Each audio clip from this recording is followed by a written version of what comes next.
咁咧，我哋咧就係嚟自匯基書院東九龍 Elisha 啦。咁而家咧就俾時間咧，冼先生咧介紹一下自己先。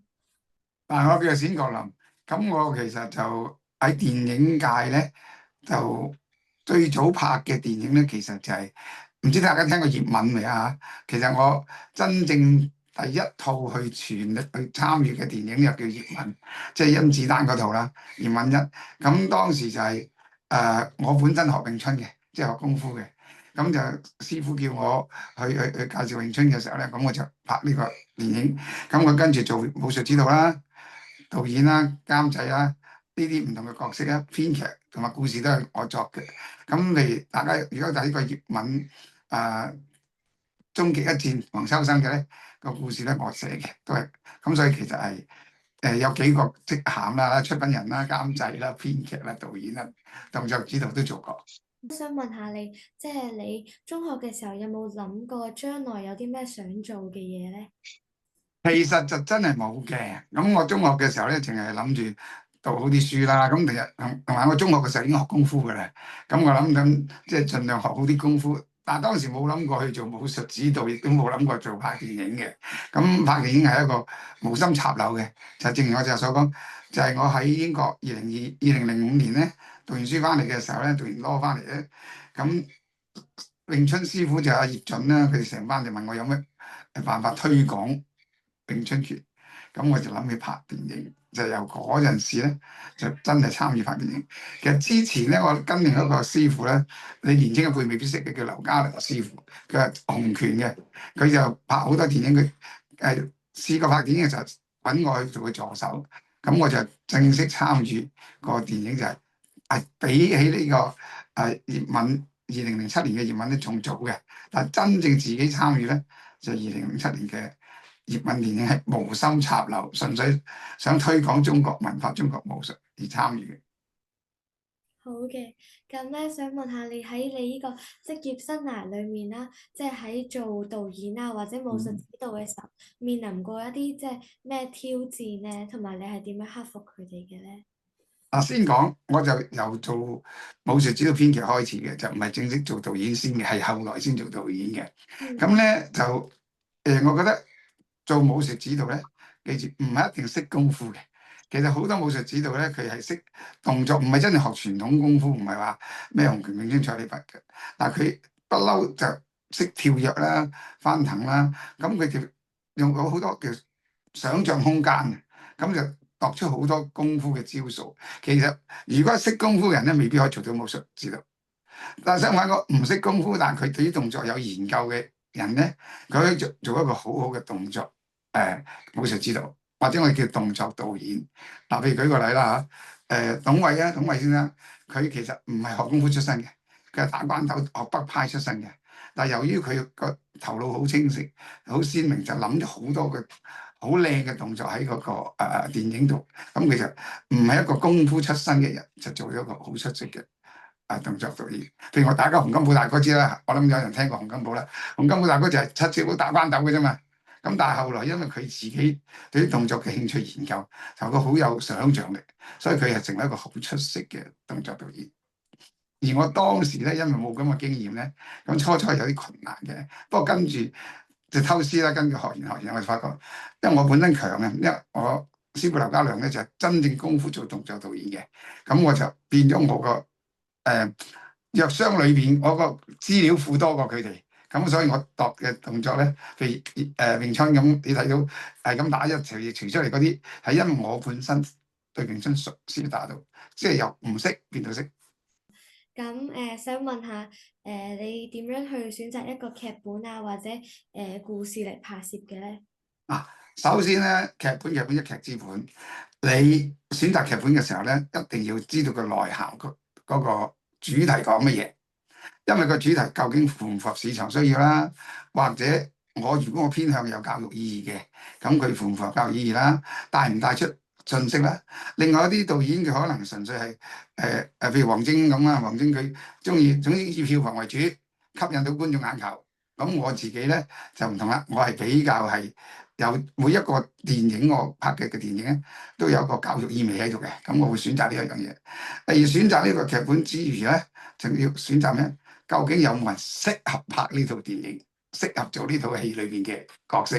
如果冇嘅話，就好難拍嘅。譬如我哋葉問咁樣，初初係好難揾到角色嘅。譬如梁朝偉又唔打得，咁佢拍咗一套宗師都唔係打噶啦。咁諗過劉德華亦都冇咁時間學6個月詠春。咁甄子丹本身唔係一個好適合嘅角色，佢太大隻。咁佢應承咗3個條件，就係話減肥啦，學6個月詠春啦，跟住就係要學研究葉問嘅神髓啦。咁要劇本加演員配合到，先至可以有。你淨係得個好劇本，你根本如果市場冇呢個演員嘅話咧，基本上就好難去取捨嘅。所以我哋兩方面都要考慮演員啦，同埋個劇本本身嘅需求。嗯，好嘅。咁咧，想問下，即係喺每一套即係開始每一套電影之前咧，係通常會有啲咩準備咧？作為導演啊，或者一個動作導演。嗱，正如我哋有講過啦，我哋如果揾咗個劇本想拍㗎啦，咁係一定係要揾演員。揾演員係一個好辛苦嘅艱難嘅事。你知紅嘅演員好多檔期都未必得。第二，如果譬如動作導演，我話就講咗，我想一個打得嘅葉問，你如果求其揾個人去打，其實打唔到出嚟嘅喎。咁有武功底子，個武功底子符唔符合到呢個要求咧？咁所以其實誒。劇本開機之前咧，我哋應該咁講，除咗劇本考慮得好緊要，演員之外，仲有一樣嘢就係，究竟當時嘅環境或者去唔去攞拍攝嘅地方有冇咧？譬如我哋拍張天志咁啱，佛山個影城就真係好適合嘅。又或者你九龍城寨，你要揾到個場景。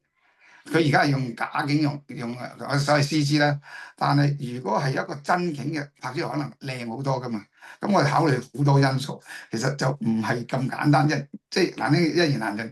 考慮嘅因素咧，呢個咧導演同埋我哋叫做製片啦，製片就係資源嘅 production manager，佢要諗資源翻嚟，要諗下究竟我哋喺邊度拍，點樣拍。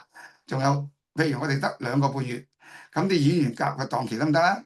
第二，我要飛去邊個地方，唔同地方拍攝咧，都係好複雜嘅 production 嚟嘅，個 process 嘅一個程序。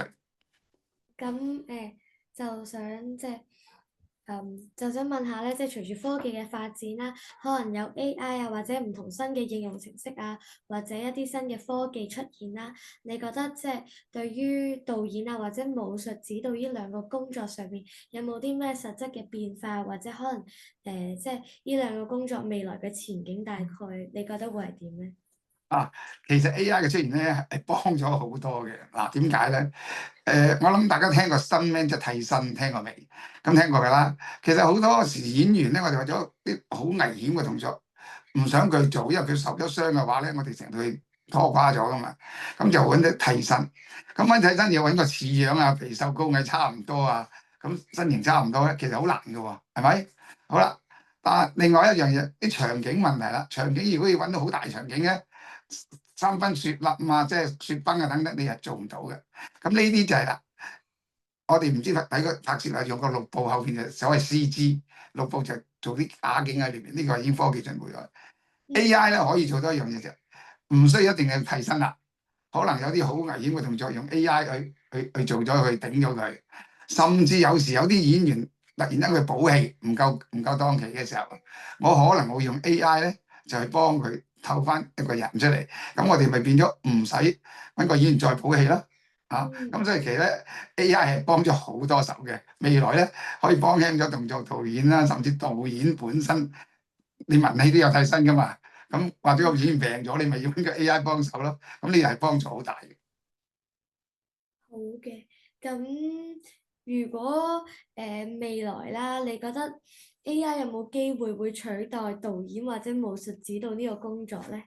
嗱，咁樣講，我認為未必可以，因為正如我講咧，其實導演或者我做用最大嘅個構思，咁 AI 咧佢只要俾一啲答案你，佢未必可以代替到你想點。譬如我而家表現一個場景，就10個人飛落嚟，咁啊點樣20個人同佢打，咁呢啲 AI 唔會做嘅。